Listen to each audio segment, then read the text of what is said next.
Bom, você é responsável por um prédio ou é uma mão, digamos assim, uma mão atuante da segurança contra incêndio.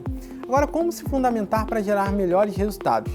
Nesse vídeo, vamos entender o ambiente que você está inserido, qual a entidade recorrer em caso de dúvidas e o que focar na proteção e prevenção da segurança contra incêndio. Me chamo Fabrício Nogueira, sejam bem-vindos ao canal Universidade de Segurança contra Incêndio.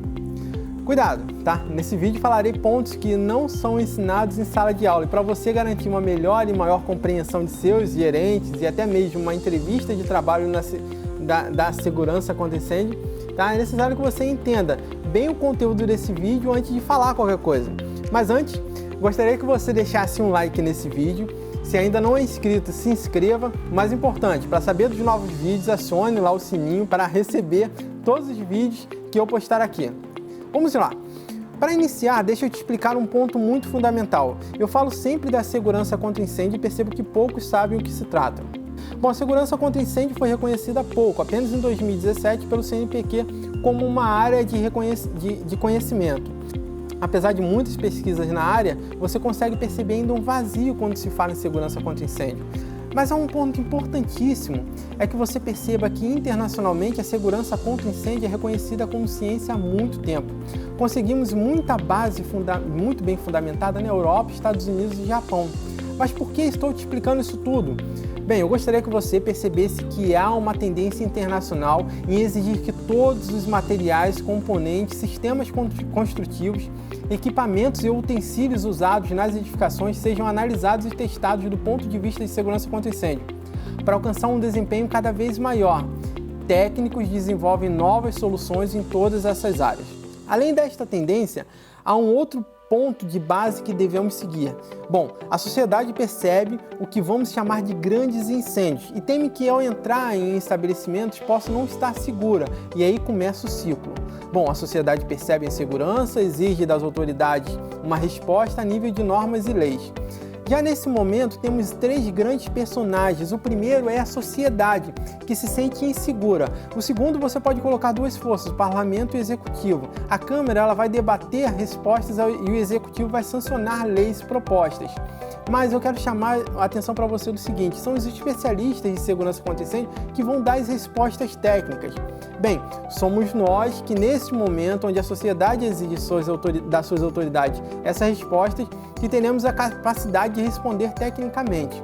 Outro ponto de ancoragem para o nosso dia a dia de trabalho é perceber que os grandes centros do Brasil possuem normas e leis de segurança contra incêndio locais, podendo ser municipais e estaduais. Vamos colocar um rótulo nessas normas que eu vou chamar de requisitos mínimos e obrigatórios, beleza? Na maioria das vezes, regulamentado pelo Corpo de Bombeiros. Perceba também que hoje a maior parte dos estados, a maior parte dos bombeiros estaduais do Brasil, seguem os textos das instruções técnicas do Corpo de Bombeiros de São Paulo. Por algumas causas que eu não vou entrar em detalhe, mas eu quero que você entenda que isso é importante, que o modelo de uma lei estadual passando para as ITs ou NTs dos estados trouxe a possibilidade de se automodificarem e gerou uma economia de tempo e uma maior eficiência desses textos, tá? Onde antes a gente teria a necessidade que o bombeiro, normalmente bombeiros, tá? Faziam da seguinte forma, mandavam os textos para a Câmara dos Deputados Estaduais e depois ia para a sanção do governador. Hoje, com a IT ou as NTs, o Corpo de Bombeiro Militar fazem suas próprias normas. Há pontos negativos em o Corpo de Bombeiro legislar e depois fiscalizar? Sim, há. Mas o importante é que você perceba que não houve nenhuma outra iniciativa de organizações privadas ou públicas que pegasse essa responsabilidade para si, ficando então na maior parte do território brasileiro a necessidade de se cumprir normas e requisitos mínimos exigidos pelo Corpo de Bombeiros e ponto. Mas o questionamento que você deve ter em sua mente é: a legislação existente local, a qual intitulamos requisitos mínimos, é o bastante para assegurar e garantir vidas? Este é o questionamento que deve ser feito por qualquer um técnico da área. Antes de responder, antes de entrar nessa questão, vamos entender um pouco da cultura, da história da segurança contra incêndio. Primeiro, perceba como aconteceu nos Estados Unidos. Ah, mas por que falar dos Estados Unidos? Porque é de lá que temos as origens das nossas principais normas técnicas de segurança contra incêndio e principais leis. E vem de lá também uma capacidade maior de nós acompanharmos essa evolução das normas. Observe, então, que apenas observando a NFPA, que é a National Fire Protection Association, que desde 1897 produz textos básicos indicativos do nível de segurança contra incêndio, podemos visualizar uma grande questão que muito nos atormenta: criar normas apenas depois do problema ter acontecido. Muitas pessoas podem questionar por que não falarei sobre incêndios importantes, tá? Como de Roma em 64, Londres em 66, Hamburgo em 42 e Boston em 72. O objetivo nosso é entender o papel de segurança contra incêndio, a sua evolução e como estamos hoje, tá? Um outro ponto importante é utilizarmos a base teórica, que houve uma evolução na urbanização da cidade, então esses incêndios já não se encaixam muito nos dias atuais. Então, falando da história da NFPA, nos Estados Unidos houve 4 incêndios que modificou a NFPA. Primeiro, então, perceba assim, a NFPA em 1896 lançou o primeiro handbook dela, tá? Primeiro handbook, 1896, buscou facilitar o trabalho dos inspetores das companhias de seguro e sua prática diária. Ponto. No livro Segurança contra Incêndio no Brasil, que é gratuito, tá? O download eu vou deixar aqui embaixo para você baixar, aponta que das 183 páginas do primeiro handbook, 36 dedicavam-se a chuveiros automáticos, tá, os sprinklers, e 49 de suprimentos de água. O foco nesses assuntos devia ser, de fato, os membros originais, tá, da NFPA, na companhia de seguros. O objetivo era a companhia de seguros. O marco divisório na segurança contra incêndio lá nos Estados Unidos acontece após 4 grandes incêndios. Primeiro, guarda esse, Teatro Iroquois, que foi em Chicago, em 30 de dezembro de 1903. Aproximadamente um mês após a abertura do teatro, o incêndio devastou a cidade. O teatro estava com aproximadamente 1.600 pessoas na plateia. O fogo vitimou 600 dela. O segundo é a Casa de Ópera Rhodes, incendiou em 13 de janeiro de 1908. Agora observe o seguinte, nesse incêndio tinha uma estreita saída, já se falava de saída de emergência, e essa estreita saída foi responsável por 170 vítimas, tá bom? Então a gente consegue ter essa percepção. O terceiro grande incêndio foi a escola elementar em Lakeview, tá?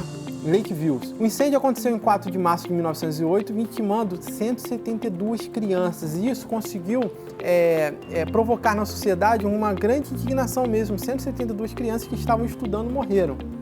Depois teve um incêndio numa fábrica de têxtil em Nova York que vitimou 146 pessoas.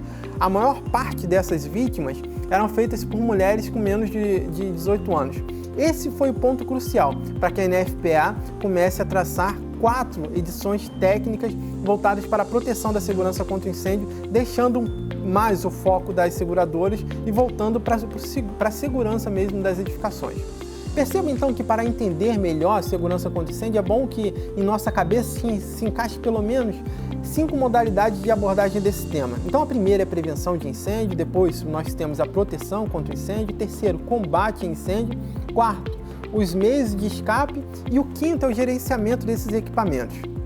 Agora, voltando aqui para a nossa realidade no Brasil, alguns autores, principalmente o Seito lá que escreveu Segurança contra Incêndio no Brasil, ele vai apresentar o incêndio da Volkswagen, que em 71, tiveram muitos aspectos parecidos com os Estados Unidos, que acendeu um sinal de alerta para eles naquele momento. Desses grandes incêndios nos Estados Unidos, a gente tem que também começar a tomar um paralelo com os nossos. O incêndio de 71 na Volkswagen trouxe um paralelo com um incêndio muito parecido nos Estados Unidos, tá? Então, e o que isso provoca na sociedade? Provoca o seguinte, o município de São Paulo, ele saiu na frente. Logo depois, aqui no Rio de Janeiro, aqui no Brasil, no Rio de Janeiro, em 76, lançou na época, e foi durante muito tempo, tá, considerado assim, uma das maiores normas de segurança contra incêndio já escrita, e até hoje tem essa norma no estado do Rio de Janeiro. Depois desse grande histórico, desse grande paralelo, voltemos aos dias de hoje, tá? Observem o seguinte, no Brasil não há formação de profissionais específicos na área de proteção contra incêndio, não tem laboratórios completos para atender todo o Brasil. Legislação em nível nacional não temos. Temos algumas legislações estaduais, algumas legislações municipais. Bases estatísticas, nenhuma, tá? Todas são um grande coxa de retalhos. Aí você junta isso tudo. Agora é com você. é com você, que deverá dar conta de um projeto contra incêndio, chegando a uma edificação que com o mesmo tamanho das edificações mais antigas, mas que agora vai suportar mais pessoas por conta da economia do espaço. E aí chega lá você, que não aprendeu quase nada na segurança contra incêndio e vai ter que dar conta desse cenário de risco de incêndio ou explosão. Mas perceba que esse cenário de risco e explosão ele é determinado por 3 pontos de vista diferentes. Primeiro é o projetista, é ele que normalmente ouve o que o proprietário quer, tentando modificar o seu projeto que visava a maior segurança do sistema para o momento necessário atuar salvando vidas. Sai de um campo de projetista de segurança contra incêndio e entra no projetista de corte de custos, porque é isso que o proprietário percebe. Agora, esse proprietário, tá, que a gente está falando, exige um projeto barato, do menor custo possível, ele vai ganhar a licitação. Logo, a empresa ou profissional projetista fará o máximo possível para diminuir os custos. E aí a gente tem um terceiro ponto, a fiscalização da execução. Há uma falta de dinheiro crônico por parte dos estados. Não há possibilidade da fiscalização garantir 100% das edificações, isso é uma mentira. Então as nossas edificações ficam sem esse impulsionamento, sem essa pressão da fiscalização estadual, tá? Então observe então o cenário armado, fiscalização deficitária, projetista mal formado e mal informados sobre um objetivo, a instalação de segurança contra incêndio. E o proprietário querendo sempre o menor custo. É esse cenário que você está inserido e tem que trabalhar. Sabendo disso tudo, entendendo um pouco mais da história da segurança contra incêndio, cabe a você estudar mais e mais. Para isso, eu te indico a pequena escada em 4 degraus que eu vou deixar claro para você, que você deve escalar, tá? O primeiro degrau é dos requisitos mínimos e obrigatórios. Busca na lei municipal, estadual e federal requisitos obrigatórios e mínimos. Subindo um degrau, agora os próximos são as normas técnicas. Observou a obrigatoriedade? Agora vai para a ABNT.